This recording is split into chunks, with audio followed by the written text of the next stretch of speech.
this video, I'm going to show you how you can insert tables in Google Slides. If you find this video helpful, I'll kindly request that you support me by liking the video and also by subscribing to this channel. To insert tables in Google Slides, it is pretty simple. Just head over to Insert here and then click on it, and you'll see we have an option for tables. Go ahead and choose the number of rows and columns that you want. For my case, I like 4 by 5. Go ahead and click on it, and this will be inserted automatically. To resize your table, just go ahead and drag on any of the end. You can also go ahead and move your table around as you wish. Should you wish to insert columns and rows, it is simple.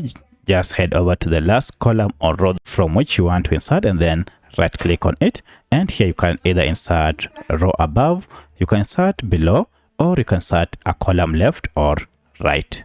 Should you want to delete any row or column, then you can use the option delete rows or columns here on the table. You can also go ahead and delete the table completely. So that's how you can insert tables in Google Slides.